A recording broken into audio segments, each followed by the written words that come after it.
Hey everybody, welcome back to Sip&Talk. I'm Joe. And as always, I'm ready to dive into some seriously juicy info with you all today.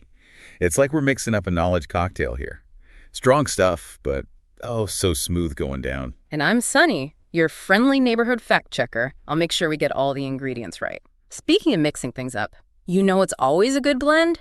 Travel whiskey and discovering awesome new things. You have to check out our friend Mickey's YouTube channel, Mickey to Life. Yeah, Mickey's the best. He's always got something cool going on. Good morning, good afternoon, and good evening to all our Sip&Talkers out there, no matter what time zone you are tuning in from today. Welcome back to Sip&Talk. It is great to be back. And I feel like you have a story for us today. Oh, I absolutely do. You are not going to believe what happened to me this morning. I basically had a full-on existential crisis before I even had my coffee. Wait, really? Over what? So I was standing in front of my bathroom mirror for like 5 solid minutes, just staring at this literal bird's nest of hair on my head. It was a complete disaster. Okay, I've definitely been there. Right. But instead of just grabbing a brush and, dealing with it, I completely spiraled. I started interrogating my entire life. Oh no, let me guess. You bypassed the hair entirely and went straight to judging your core character flaws. Exactly. I'm standing there thinking, why didn't I just wash my hair last night? Why do I always procrastinate? Like, why am I so undisciplined when it comes to basic evening routines? Wow. You really went down the rabbit hole there. I went down a miserable rabbit hole. And you know what the result was? I felt terrible about myself. My hair was still a complete mess, and I almost missed my window to get my morning oat milk latte. It was a crisis over absolutely nothing. Well, sipping my coffee here, I have to say, what you were doing in that bathroom is exactly what organizational psychologist Tasha Eurich calls driving while staring at the rearview mirror. Driving while staring at the rearview mirror. That is, that's brutal, but honestly, painfully accurate. It is, because you think you're engaging in this deep, productive introspection, right? You feel like you're figuring yourself out, but really you're just obsessing over the road behind you, and inevitably you're going to crash into a telephone pole. It certainly didn't fix the hair, it just made me anxious. This is the punchline, Sonny. Oh, haha. Tough crowd. Okay, start again. And that is exactly what we are unpacking on today's show, the trap of self-awareness. Yeah, this is such a crucial topic because for anyone listening, self-awareness usually sounds like, I don't know, soft, feel-good psychology. Like sitting cross-legged on a meditation retreat or something. Exactly. But we are going to look at how it's actually a hardcore, measurable metric, one that is heavily tied to your financial success, your career win rates, and even corporate profit margins. So the mission today is to deconstruct this faulty navigation system in our brains.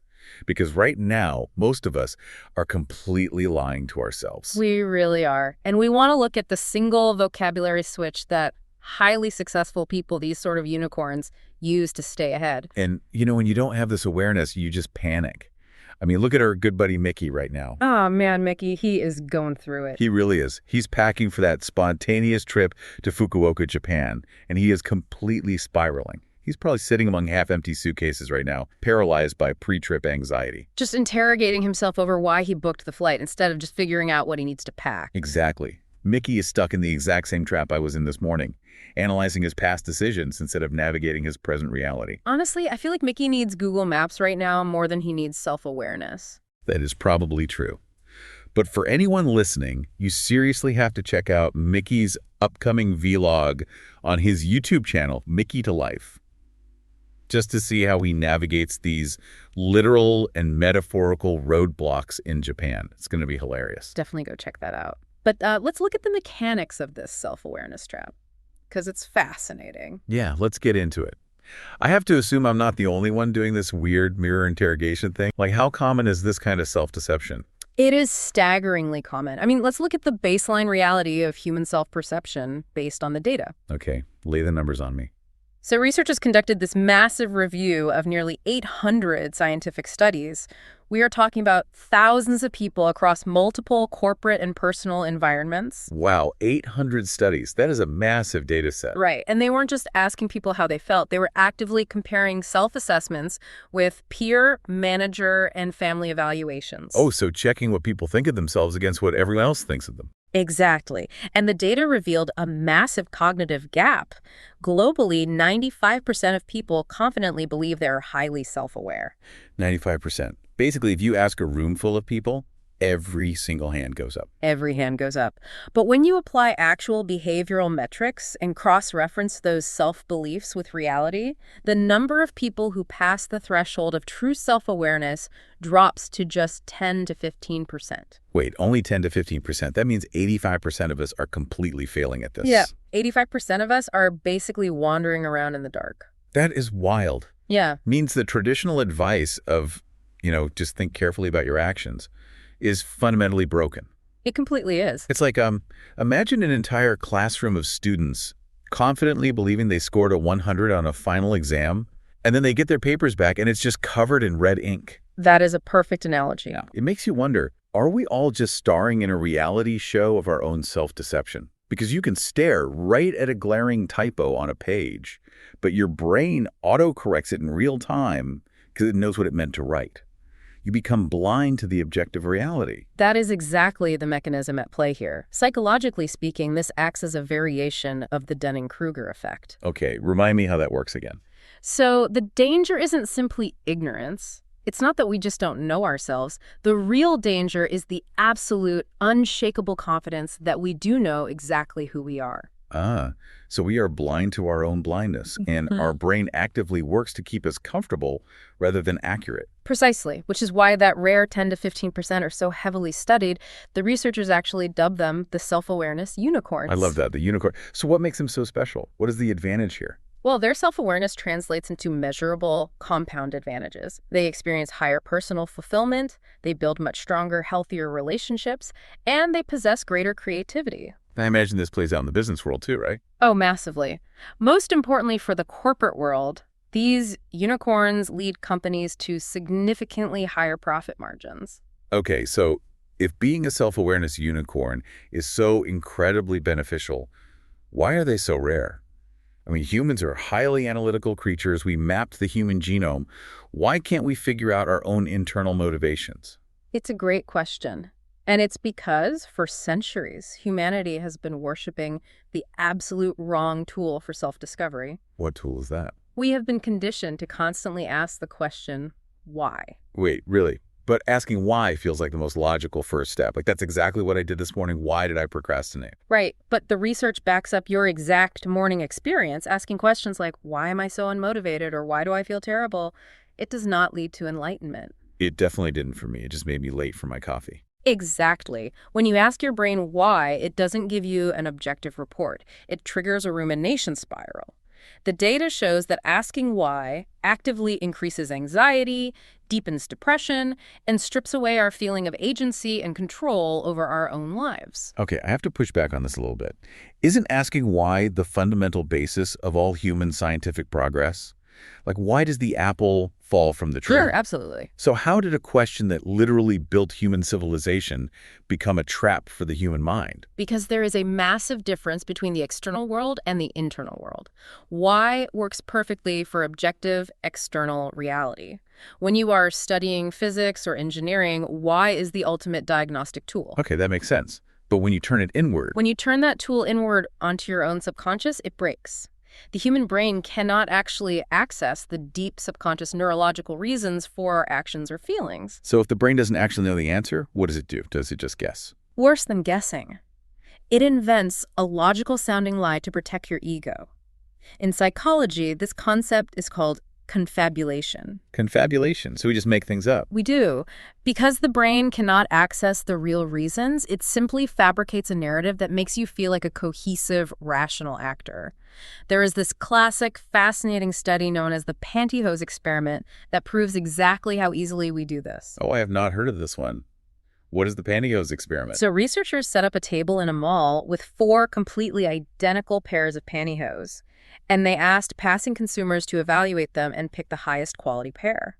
Overwhelmingly, people chose the pair on the far right. Wait, even though there was absolutely zero difference in the manufacturing, they were exactly the same. Zero difference. Identical in every way. It's just a known psychological quirk called the right side effect. When faced with identical choices, human beings naturally tend to favor the last item they look at on the right. That is so weird. It is. But here is the critical part.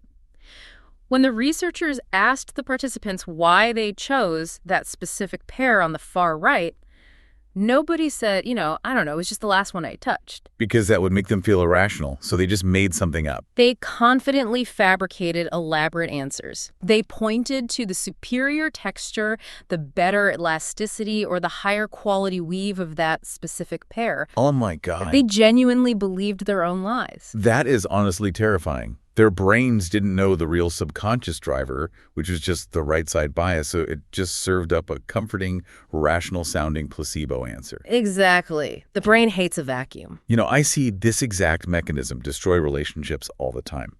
Think about the recency effect. Let's say you just had a massive blowout argument with your partner about something incredibly mundane, like who was supposed to wash the dishes. Oh, a classic trap. Right. And if you storm into the bedroom right after and ask yourself, why is our relationship falling apart, your brain's interpreter module just kicks in. And what kind of narrative does it generate? It hyper-focuses on this immediate, recent negative emotion. It generates alternative facts. It will convince you that you have fundamentally incompatible communication styles, or that your partner never respects you, completely ignoring years of a wonderful supportive history. Wow. Just because the dishes are dirty, your brain fabricates a structural flaw in the relationship to justify your current anger. You ask why, your brain feeds you a dramatic, emotionally charged fiction, and suddenly you are making terrible, life-altering decisions based on a mirage. Exactly. So, okay, we know this ruins our mornings and sabotages our personal relationships. But I want to shift this from the living room straight into the boardroom, because how does this why trap translate to hard dollars in our careers? The translation is massive. Yeah. But just to zoom out for a quick second, I want to give a standard disclaimer to our Sip&Talkers. Oh, right. Good idea. We're looking at this strictly through the lens of objective psychological and business research.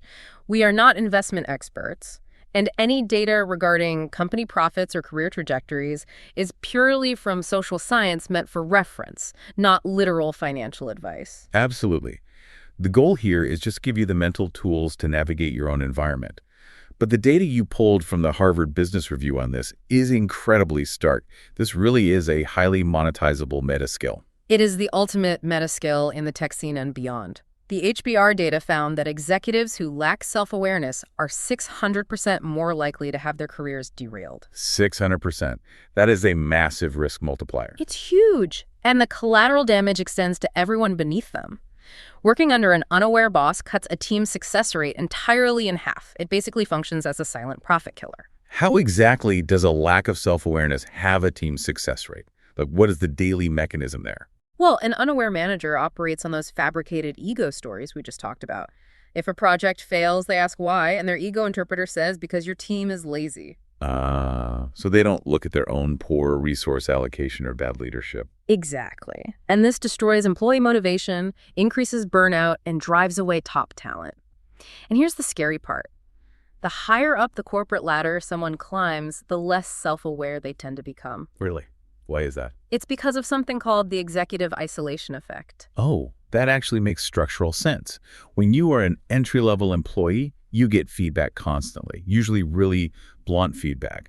But when you are the CEO, people's mortgages depend on your mood. Right. Power structurally isolates you from honest critique. People laugh at your unfunny jokes, they agree with your mediocre ideas, and they filter out bad news before it even reaches your desk. So you end up operating in a vacuum of artificial positivity. Exactly. And inside that bubble, when you ask yourself, why is this company succeeding, your ego naturally confabulates the answer. It says, because I'm a visionary genius. So highly aware leaders are unicorns. They must be actively fighting against that isolation. They drive higher profit margins because they don't let their egos dictate doubling down on bad investments. They pivot quickly from mistakes because they aren't wasting bandwidth defending a fabricated narrative. That's it. They actively solicit critical feedback. They don't wait for the bubble to burst. Connecting this to the bigger picture, I see a really fascinating cultural dynamic here, especially in the fast-paced tech scene. In the tech world, people are obsessed with the question, what's the takeaway? It is a very what-centric view, what we learn from this failed launch, what is our next sprint? Yeah, totally. Contrast that with older, more traditional corporate cultures or certain tendencies that obsess over getting to the root cause. Why did this fail? Why did revenue drop? Seeking the root cause sounds incredibly responsible on paper. But as we've seen, human beings aren't logical machines. In practice, asking a team why a project failed almost always devolves into a toxic blame culture. Oh, absolutely. It triggers the amygdala, the brain's threat center. People immediately get defensive. They start pointing fingers to protect themselves rather than collaborating on a fix. I really want the listener to evaluate their own workplace right now. Is your team stuck hunting for scapegoats, endlessly analyzing why did this happen? Or are you genuinely looking for solutions by asking, what are we going to do about it? Which brings us to the actual pivot. How did the 15% of unicorns avoid the executive bubble, the blame culture, and the anxiety spiral? They swap out one single word in their internal and external vocabulary. They ask what almost 10 times more often than why. Okay, let's make this actionable for the Sip and Talkers. Let's look at how we can reframe everyday scenarios just by swapping the word. Start with the career trap. Sure. So if you're sitting at your desk feeling resentful, asking, why is my boss ignoring my input? Why did I get passed over for that promotion? You are casting yourself as a victim in a story you can't control. A unicorn catches that thought and pivots. They ask, what can I do this week to prove I am the absolute best fit for the next role? What specific skills am I missing? That neurological shift is huge. Why activates emotional defensiveness? But what forces your prefrontal cortex to start problem solving? But how does this apply to heavier, more personal scenarios, like dealing with severe hardship or tragedy? That is a great question. In moments of deep grief or unfair hardship, the immediate human instinct is to cry out, why me? Why did this happen to my family? And it is a completely natural reaction. Of course it is. But the psychological research shows that staying stuck in why me keeps you anchored to the trauma. The highly self-aware pivot is to ask, what is the most important thing to me right now? It helps you redefine your values and forces you to focus on the present moment rather than an unchangeable past. And what about my ridiculous mirror crisis this morning?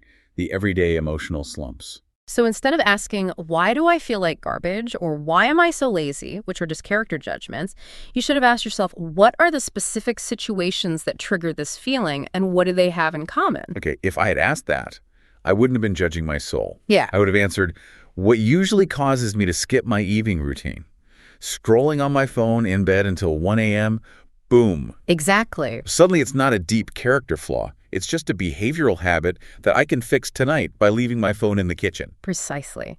You shift from an unanswerable philosophical debate to a behavioral observation. I'm going to throw an extreme thought experiment at you, though.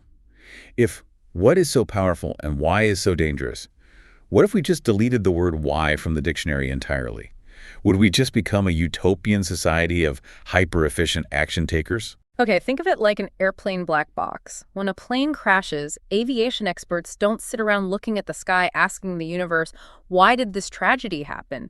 They are hyper-focused on mechanics. They ask, what mechanical part failed? What were the pilot's inputs? It is hyper-efficient and it saves future lives. But humans are not airplane parts. Exactly. And that is why we can't delete why entirely.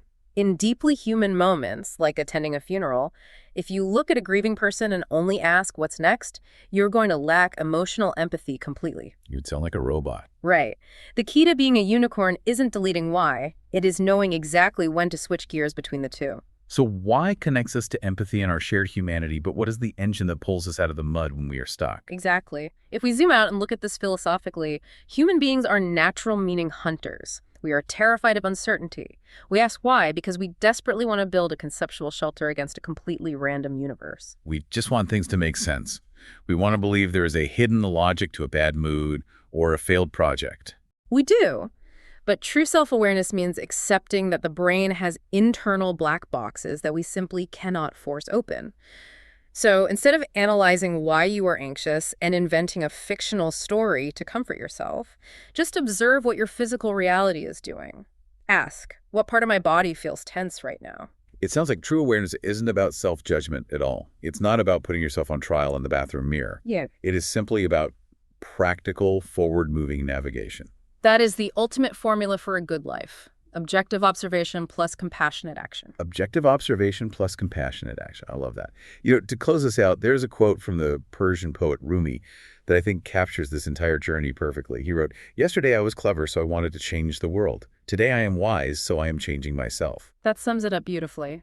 Before we wrap, we should probably remind everyone about our stance on the data today. Yes.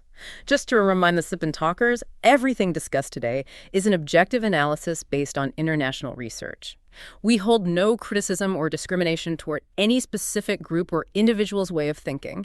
We simply advocate for independent, critical thinking. Absolutely. So I want to leave the listener with a final provocative thought.